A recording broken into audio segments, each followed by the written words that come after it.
Well, I suppose I can go back to the demise of the counter servers and the start of the supermarkets in Sligo. The first supermarket in Sligo, well, in my mind, was the Foodland at the corner of Thomas Street and Abbey Street. Now, Harry O'Rourke had a shop in the late 50s, very early 60s, where you could take it off the counter, off the shelf, and hand it to him. But I was classed as too small to be a supermarket. So it was Joe O'Rourke and Jimmy White opened the first supermarket. Then Five Star came in '66, and they bought over McCarthy's Bakery, excuse me, in O'Connell Street, and they traded in that one until '73, a smaller shop. And then what we call now Tesco's, that was opened in '73, and that was opened by Gay Burden. He was got his couple of pounds for coming down. Yeah. The one in '66 was opened by Charles Mitchell, the newscaster, and believe it or not, they call that a small Tesco. That was the biggest shop outside of Galway in '73. See, there were small shops then, and the supermarkets were all 1,000 square feet or maybe less. Yeah. So that was big. And the next biggest shop would have been Bess, where Dunn's drapery place now on Wine Street. They used to be the old gas company, and that was quite good. That was a quite big shop now. They were a Mayo outfit, and they traded there, I suppose, up until Dunn's bought them over. Mm-hmm.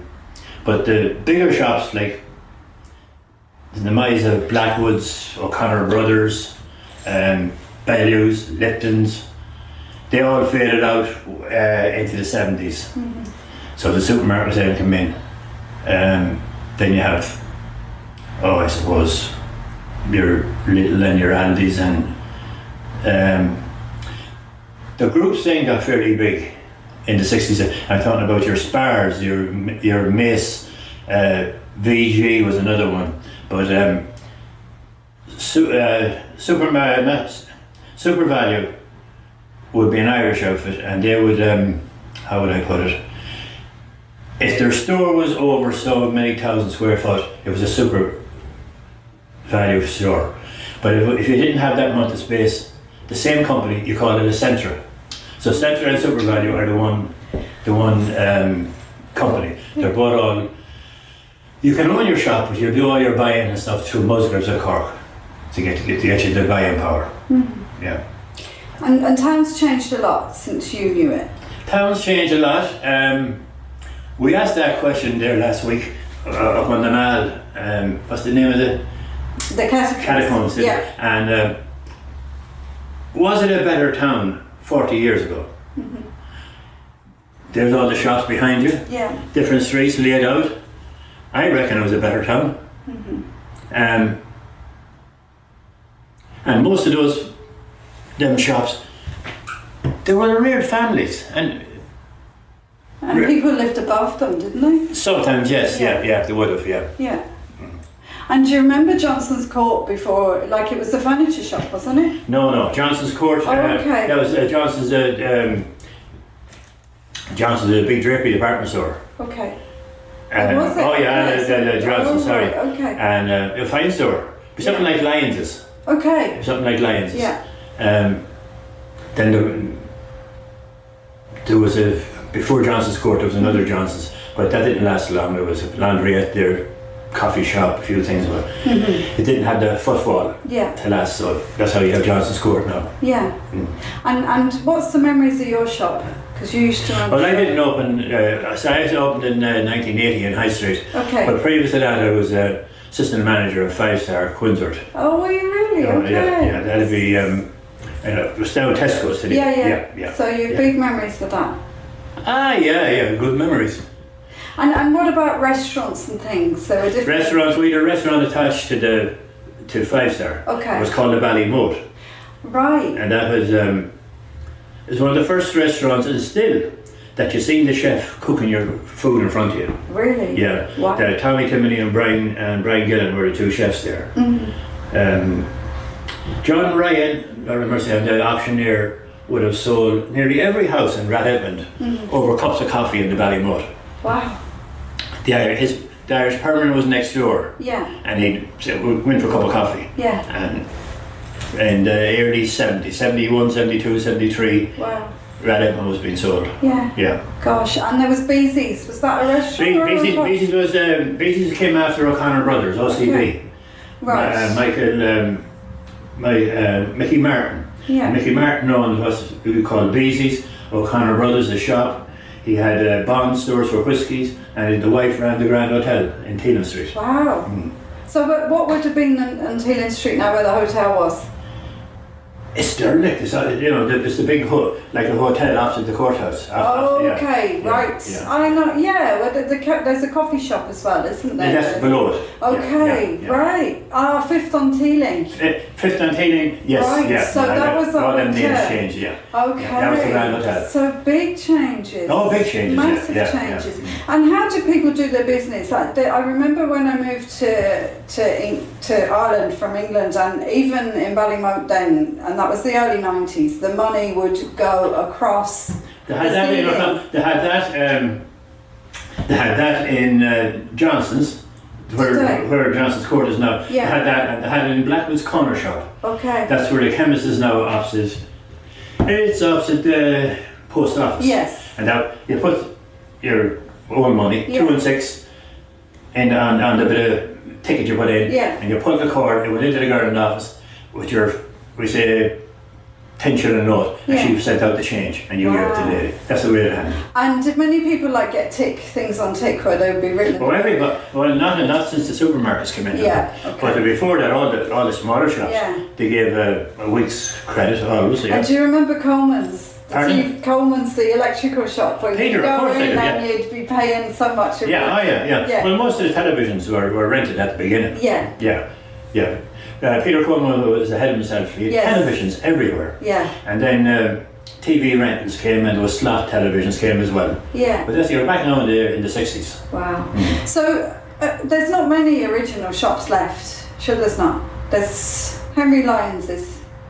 Yeah, well, that's an apartment store. That's where the Lyons owned that, and they also owned where Simone's and all that is. There was 2 big shops there. Yeah. Now, okay. Right.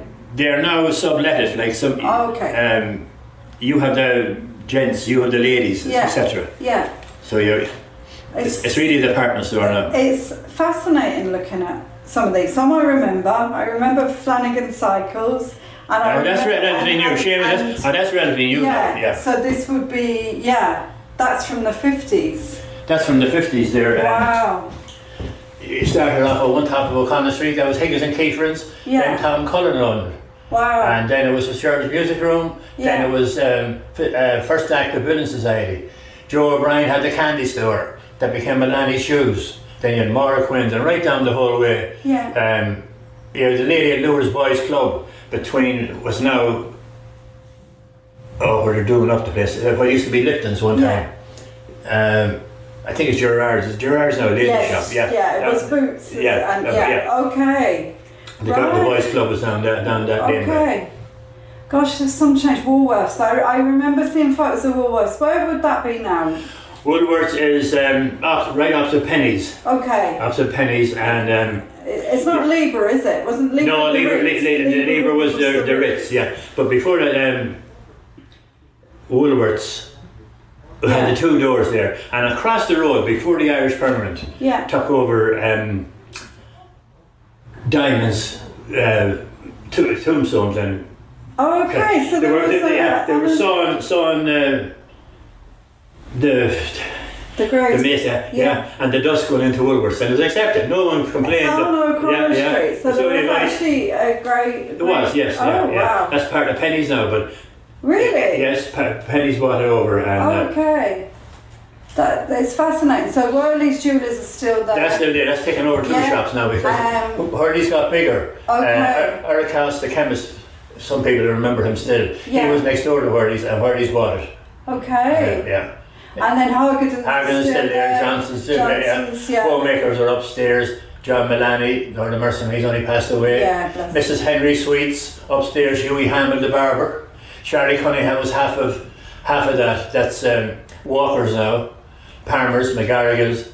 That Charlie Cunningham, is he anything to do with DJs? No, okay. Definitely not. No. Okay. Yeah.